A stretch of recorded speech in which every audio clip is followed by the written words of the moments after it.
Hello dear student, good morning everybody. पिछले video में बेटा हमने एक्सरसाइज 3.1 उसके 2 सम्स कंप्लीट किए थे। 1 में ऐसा था कि डिग्री को रेडियन में कन्वर्ट करना था और 2 में ऐसा था कि रेडियन को डिग्री में कन्वर्ट करना था। नंबर 3 देखते हैं आज पहले। तो सम नंबर 3, पहले क्वेश्चन लिखते हैं। A wheel make 360 revolution in 1 minute।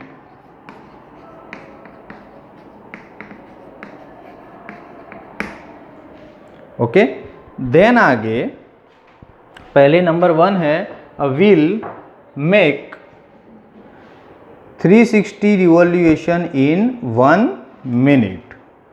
Then after आगे बढ़ते हैं।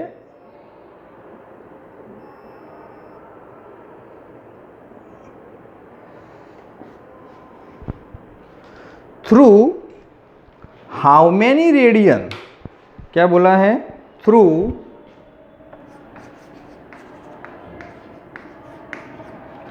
how many radians does it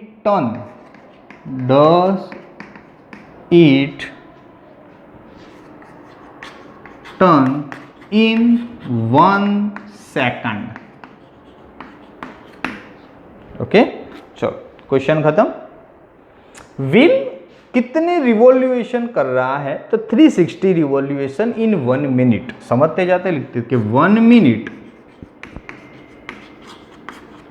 is equal to 360 revolution. 1 minute is equal to 360 revolution. 1 minute को दूसरी लैंग्वेज में 60 सेकंड बोल सकते हैं।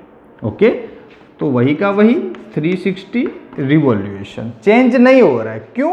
क्योंकि 1 minute is equal to 60 second. क्योंकि दूसरी लाइन है through how many radian does it turn in 1 second. Future में सेकंड की बात, तो मिनट को सेकंड में कन्वर्ट किया, बट 1 सेकंड की बात है। तो 60 सेकंड को 1 सेकंड में कन्वर्ट करना है, तो 360 by 60 revolution, that means 6 revolution. Cancel करोगे तो कितना आएगा? 6 रिवॉल्यूशन। 1 सेकंड, तो इन 1 सेकंड 6 रिवॉल्यूशन आए, बट रेडियन में चाहिए, रिवॉल्यूशन में चाहिए नहीं। तो 1 रिवॉल्यूशन यूनिट सर्कल पूरा 1 टाइम रोटेट करेगा तो 360 डिग्री, और रेडियन में करोगे तो 2 पाई रेडियन। कितना रेडियन आएगा? 2 पाई रेडियन। तो 1 revolution is equal to 2 pi radian. That means 6 revolution is equal to 6 multiplied 2 pi, that means 12 pi radian। क्या आया?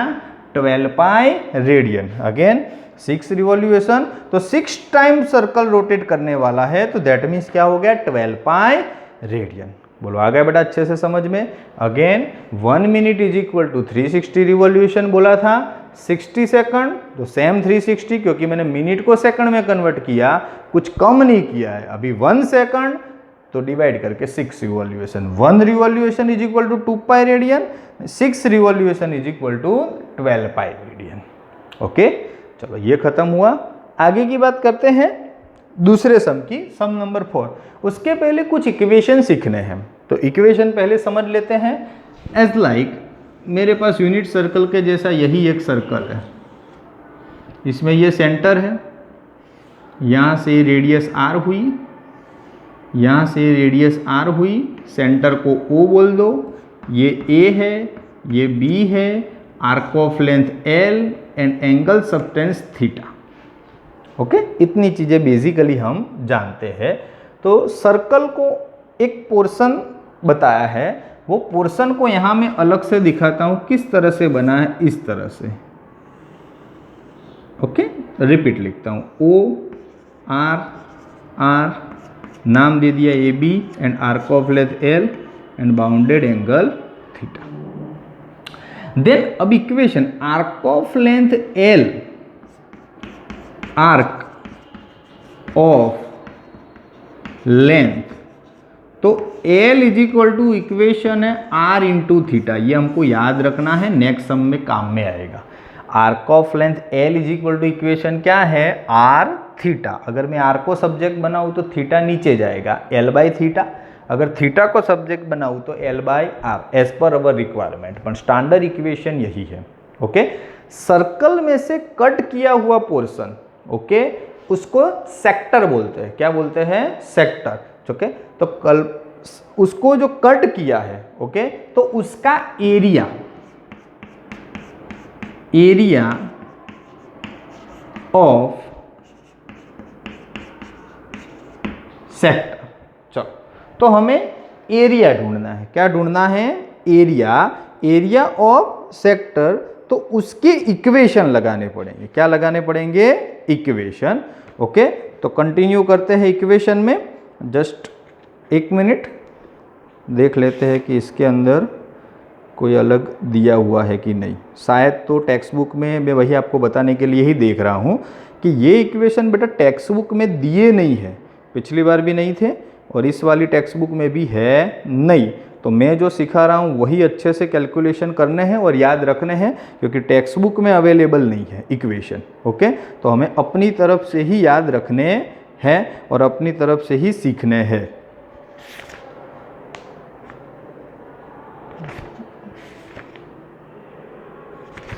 नहीं है बिल्कुल इसमें किसी भी टाइप के इक्वेशन, सीधा कन्वर्जन ही दिया है। ओके, पीछे आपको टेक्स्ट बुक में, अगर जिसके पास टेक्स्ट बुक है तो पीछे आप करोगे ना तो समरी करके एक पीछे का पोर्शन आएगा, उसमें सभी इक्वेशन एक साथ दिए होते हैं शॉर्टकट, मतलब कि आपको रिवीजन के लिए चाहिए तो अगर किसी के पास टेक्स्ट बुक हो तो देखना। ओके, तो देखो इसमें डिग्री टू रेडियन कन्वर्जन है, L is equal to R theta है, पर एरिया ऑफ सेक्टर नहीं दिया हुआ है। कोई बात नहीं, चलो ठीक है, मैं तो बता देता हूँ अपने हिसाब से, ध्यान दीजिएगा बेटा। तो एरिया ऑफ सेक्टर, ओके, तो सर्कल का कटा हुआ पोर्शन, तो एरिया ऑफ सेक्टर किस तरह से यूज करना है कि फ्यूचर में उसकी रिक्वायरमेंट रहे। Okay, L is equal to R theta तक तो टेक्स्ट बुक में पीछे दिया हुआ है, एरिया ऑफ सेक्टर नहीं है। तो area of sector A is equal to equation है 1/2। एज लाइक हिंट के लिए समझ लो कि ये डॉटेड लाइन में कर दूं तो ये ट्राइंगल बन गया। तो ट्राइंगल का एरिया क्या था, तो 1/2 बेस इंटू एल्टीट्यूड। ओके, तो अप्रोक्सीमेट सोचो कि L तुम्हारा बेस ही है, तो बेस L और एल्टीट्यूड, ओके, ये जो बनेगा वो समझ लो कि इक्वल टू R है। क्या है, R। सीखने के लिए again, area of triangle 1/2 base into altitude था हमारे पास। ओके, तो सेम थिंग इसको सपोज हमने किया कि भाई L है, उसको बेस सपोर्ट कर देते हैं, अल्टीट्यूड को R सपोज कर देते हैं, तो हमारा ये एरिया ऑफ सेक्टर मुफ्त में बन गया 1/2 L into R। This is the equation. Okay, number 1 ये है। एक दूसरा भी है इसमें, जैसे एरिया का, तो A 1/2, चलो L की जगह पे हम क्या जानते हैं, R थीटा, और साथ ही साथ हमारा दूसरा R तो पड़ा ही है, तो 1/2 R square theta. This is the another equation of area. क्या है, अनदर इक्वेशन ऑफ एरिया। तो एरिया के दो इक्वेशन, पहले इक्वेशन में L एंड R है, दूसरे इक्वेशन में R एंड थीटा है। तो एज पर रिक्वायरमेंट अगर R है तो दोनों में से कोई भी चलेगा, बट अगर कंपलसरी L ही दिया है तो पहला ही यूज करना पड़ेगा, कंपलसरी थीटा ही दिया है तो दूसरा ही यूज करना पड़ेगा। पहले लिख के बैठोगे पर तुम्हारे पास L है ही नहीं तो करोगे क्या। तो आज हमने 3 इक्वेशन सीखे। Area arc of length L is equal to R theta, उसकी तो जरूरत आ ही रही है, नेक्स्ट ही एग्जाम्पल में इसीलिए सिखाया। एरिया ऑफ सेक्टर की अभी रिक्वायरमेंट नहीं है, पर सीख लो, ये काम की चीज़ है बेटा, जरूरत पड़ेगी आगे। ओके, तो बेस और एल्टीट्यूड के हिसाब से मैंने आपको हिंट दी कि ट्राइंगल का area A is equal to 1/2 base into altitude, उसके हिसाब से LR लिख दिया। ओके, तो ये फर्स्ट इक्वेशन तो बन ही गया। एल की वैल्यू आर थीटा डाल दो, तो 1/2 आर स्क्वायर थीटा, वो तुम्हारा क्या हो गया, सेकंड इक्वेशन हो गया। ओके, चलो सभी को अच्छे से समझ में आ गया बेटा। ओके, क्लियरली एक बार स्क्रीनशॉट ले लो तो आपको मतलब कि समझने लिखने में थोड़ा इजी रहे। आज के लिए यहाँ तक रखते हैं। नेक्स्ट वीडियो में एग्जाम्पल नंबर 4 से आगे बढ़ेंगे। इक्वेशन अच्छे से लर्न कर देना कि जिसकी वजह से कोई प्रॉब्लम ना हो। Thank you so much.